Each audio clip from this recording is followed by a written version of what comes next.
BNP কি doctor Yunus সরকারের প্রতি একটু হার্ড লাইনে যাওয়ার সিদ্ধান্ত নিয়েছে কিনা? অন্তর্বর্তীকালীন সরকারের কাছে করিডোর প্রদান কিংবা বন্দর ব্যবস্থাপনা বিদেশির হাতে তুলে দেওয়াটাকেই বেশি প্রাধান্য বলে মনে হচ্ছে। করিডোর কিংবা বন্দর দেওয়া না দেওয়ার সিদ্ধান্ত অন্তর্বর্তীকালীন সরকারের অবশ্যই কাজ নয়। এই সিদ্ধান্ত নেবে জনগণের ভোটে নির্বাচিত জাতীয় সংসদ বা জনগণের ভোটে নির্বাচিত সরকার। বিএনপি সহ বাংলাদেশের পক্ষের গণতান্ত্রিক রাজনৈতিক দলগুলো শুরু থেকেই অন্তর্বর্তীকালীন সরকারের কর্মপরিকল্পনার রোডম্যাপ ঘোষণার আহ্বান জানিয়ে আসছে। সকল কিছু বিবেচনা করলে আমরা দেখতে পাই সরকার কিন্তু সেই আহ্বানে সেভাবে সাড়া দেয়নি। সরকার বরং জাতীয় নির্বাচনের সুনির্দিষ্ট দিন তারিখ ঘোষণাকে সুকৌশলে অল্প সংস্কার, বেশি সংস্কার এ ধরনের একটি অভিনব শর্তের বেড়াজালে বলা যায় আটকে দিয়েছে। অন্তর্বর্তীকালীন সরকারের চিন্তা এবং কর্ম পরিকল্পনা সম্পর্কে জনগণ অন্ধকারে থাকায় কিন্তু দেশের রাজনৈতিক অঙ্গনে হয়তোবা অস্থিরতা বাড়ছে প্রায়। কিন্তু মনে করবেন না রোজ কিয়ামত পর্যন্ত আপনাদেরকে আমরা এই জায়গায় দেখতে চাইব। আপনার সরকার এখন মানুষ বলছে এনসিপি মার্কা সরকার। আপনার সরকারে এনসিপির 2 জন প্রতিনিধি বিদ্যমান, তারা উপদেষ্টা, তারা আবার এনসিপি সংগঠন করে, অফিসিয়ালি করে না, কিন্তু সবাই সবকিছু জানে, ওপেন সিক্রেট। যদি আপনি নিরপেক্ষতা বজায় রাখতে চান তাহলে সেই এনসিপি মার্কা 2 জনকে পদত্যাগ করতে বলুন। যদি পদত্যাগ না করে আপনি বিদায় করুন। আরো একজনের কথা বলেছেন, আপনার সরকারে একজন বিদেশি নাগরিককে আপনি জাতীয় নিরাপত্তা উপদেষ্টা করেছেন, খলিলুর রহমান। আপনার কি সেই আক্কেল জ্ঞান নাই? একজন বিদেশি নাগরিকের কাছে এই দেশের সেনাবাহিনী নিরাপত্তা সংক্রান্ত রিপোর্ট প্রদান করবে কিভাবে ভাবলেন? তিনি রোহিঙ্গা করিডোরের নামে, মানবিক করিডোরের নামে বাংলাদেশকে যুদ্ধক্ষেত্রে পরিণত করতে চায়। বাংলাদেশের মানুষের সাথে আপনি কথা বলেননি, এদেশের রাজনৈতিক দল সমূহের সাথে কোনো আলাপ আলোচনা করেননি। অত্যন্ত অ্যারোগ্যান্টলি আপনার সেই উপদেষ্টা বলছে তাতে নাকি কিছু যায় আসে না। এই জনসভা থেকে দাবি করছি সেই জাতীয় নিরাপত্তা উপদেষ্টাকে আপনি বিদায় করুন। সেই জাতীয় নিরাপত্তা উপদেষ্টা হয় নিজে পদত্যাগ করবে, না হয় আপনি তাকে বিদায় করবেন। সব বিষয়গুলো আলাপ হচ্ছে। আমার কথা হলো যে বিএনপি হঠাৎ করে কেন হার্ড লাইনে গেল এবং কোন প্রসঙ্গে হার্ড লাইনে গেল সেটা একটু বোঝার দরকার। দেখুন, বিএনপির এই যে অবস্থান, তারেক রহমান, সালাউদ্দিন আহমেদ যে ভাষায় কথা বলছেন এবং সুনির্দিষ্ট করে বলছেন, জাতীয় নিরাপত্তা উপদেষ্টা নামক যে ব্যক্তি ডক্টর খলিলুর রহমান, তাকে নাটের গুরু হিসেবে ভাবছেন অনেকেই। কি নাটের গুরু? এই যে নির্বাচন প্রশ্নে নানান রকম ব্যাঘাত সৃষ্টি করা এবং পরিস্থিতি এমন জায়গায় নিয়ে যাওয়া যেন দেশে নির্বাচন পরিস্থিতি না থাকে, সেই জন্য অভ্যন্তরে থেকে জাতীয় নিরাপত্তা পদের উপদেষ্টা পদে বসে তিনি 2টি বিষয়ে সিদ্ধান্ত সরকারকে নিতে বাধ্য করছেন, অথবা নিয়েছেন, অথবা সরকার তাকে দিয়ে এইসব সিদ্ধান্ত ঘোষণা করা হচ্ছে। একটা হলো করিডোর, মানবিক করিডোরের নামে মিয়ানমারের সাথে যেই দ্বন্দ্ব, সেই দ্বন্দ্বে বাংলাদেশকে পার্ট হিসেবে অন্তর্ভুক্ত করে। এর মধ্য দিয়ে আমি অনেকবার বলার চেষ্টা করেছি, বাংলাদেশ রাষ্ট্রের যেই নাট চট্টগ্রাম এবং কক্সবাজার চট্টগ্রাম বন্দর, সেটাকে একটা দীর্ঘমেয়াদী ঝুঁকির মধ্যে ফেলা এটি বিএনপি মনে করছে। এবং যদি একবার এই ঝুঁকির মধ্যে পড়ে যায় তাহলে যদি কোনো কারণে এই সরকারের লোকজন দেশ ছেড়ে চলে যায়, একজন বিদেশি নাগরিক হিসেবে অভিযোগ করছে বিএনপি, এবং নিশ্চয়ই বিদেশি নাগরিকই তিনি, যদিও তিনি এটি নিয়ে চ্যালেঞ্জ করেছেন যে না, আমি বাংলাদেশি নাগরিক হিসেবে, ওনার সম্ভবত দ্বৈত নাগরিকত্ব আছে এবং সেটাই তিনি বলতে চেষ্টা করেছেন।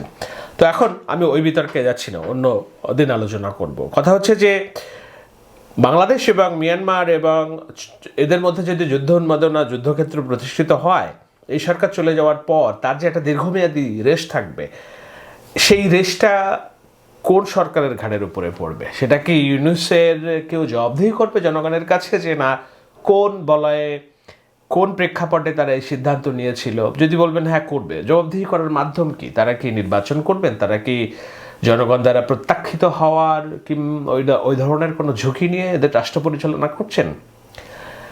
যে কোনো খারাপ সিদ্ধান্তই, যত খারাপ রাজনৈতিক দলই হোক না কেন, দিন শেষে যদি জনগণের কাছে তাদের যেতে হয়, জবাবদিহি করতে হয়, সেই জবাবদিহি এবং জবাবদিহিতার জন্যই মূলত তারা যখন রাষ্ট্র পরিচালনা করে তখনকার সিদ্ধান্তগুলো ওয়েটিং প্রসেসে তারা বিবেচনা করেন এইভাবে যে আলটিমেটলি জনগণের কাছে তো আমাদের যেতে হবে এবং জনগণের কাছে আমাদের জবাবদিহি করতে হবে যদি আমরা খারাপ কাজ করি। ডক্টর ইউনূস খলিলুর রহমানের জবাবদিহিতার জায়গা কোথায়?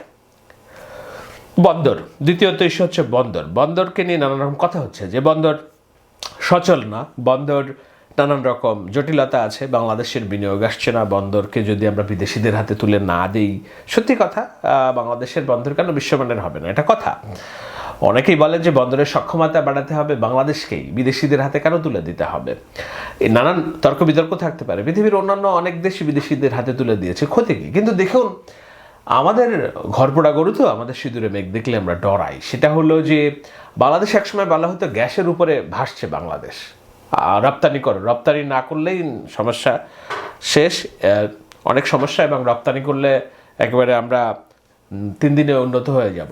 কিন্তু পরে দেখলাম আমরা কি, যে বাংলাদেশের অভ্যন্তরে এই যে গ্যাসের চাহিদা, সেটা পূরণ করতে পারছে না আমাদের যে অভ্যন্তরের যেই খনিগুলো আছে, আমাদের এলএনজি আমদানি করতে হচ্ছে।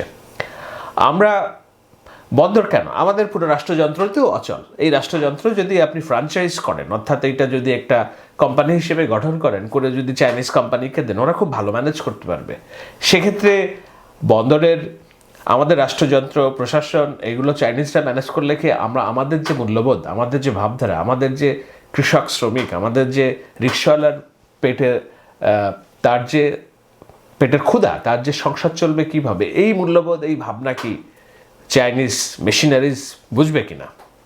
তো বন্দরের সক্ষমতা নেই, এটা ঠিক। তো বন্দর আমাদের তুলে দিতে হবে।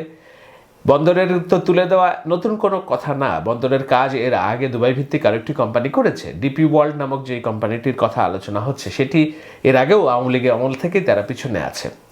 তো এখন সেই সময় কোনো ধরনের অগ্রগতি কেন হয়নি? বন্দর নিয়ে নানান রকম কথাবার্তা আছে যে এই কন্টেনার হ্যান্ডলিংয়ের যেই চার্জ অভ্যন্তরীণভাবে আমরা পাচ্ছি, বন্দর অন্যদের হাতে তুলে দিলে তারা দ্বিগুণ চার্জ নিবে, কিন্তু রাষ্ট্রীয় কোষাগারে কতখানি যাবে, এটি একটি বড় প্রশ্ন।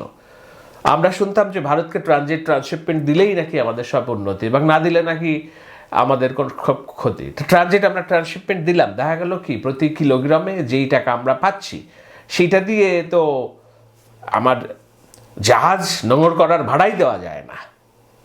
তো আপনার বিষয় যেটা হলো যে রাষ্ট্রীয় স্বার্থ যেখানে প্রাধান্য না থাকে, সেই সমস্ত চুক্তি এবং ভাবনা, এগুলো বিশৃঙ্খলা তৈরি করে, সন্দেহ তৈরি করে। তো আমরা কাদেরকে বন্দর দিচ্ছি, কেন দিচ্ছি, আমরা কি পাবো সেখান থেকে, কেন পাবো, কিভাবে পাবো, এটা জবাবদিহিতা কোথায়? এটা নিয়ে বন্দর সংস্কার কমিশন হয়েছে কিনা? এটা নিয়ে বন্দর সিদ্ধান্ত বিষয়ক জাতীয় সিদ্ধান্ত গৃহীত হওয়ার কোনো প্রেক্ষাপট কিংবা কোনো কমিটি তৈরি হয়েছে কিনা?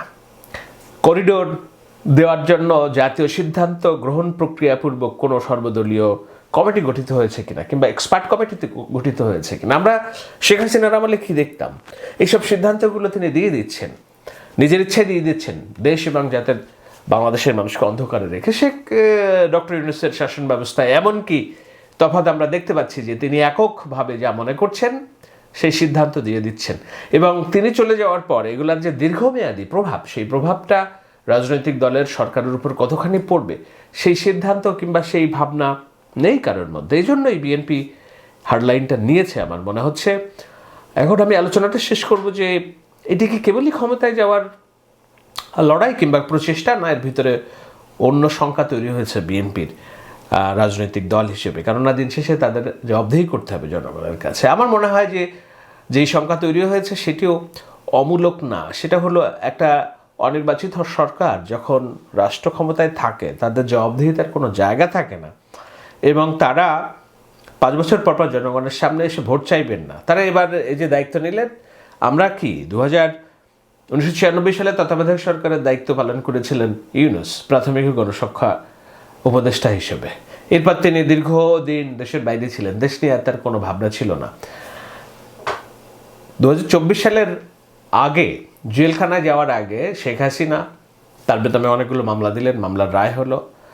তখনও পর্যন্ত আমরা দেশের খুব বেশি বিষয় নিয়ে তাকে দেখিনি। যখন দেখলাম যে তার প্রতিষ্ঠানগুলো ঝামেলায় পড়ছে, তিনি দেশে মামলায় হাজিরা দেওয়ার জন্য দেশে আসছেন। আজকে ইউনূস পদত্যাগ করার পরে তিনি আবার আমেরিকায় চলে যাবেন, প্যারিসে থাকবেন, ফ্রান্সে থাকবেন।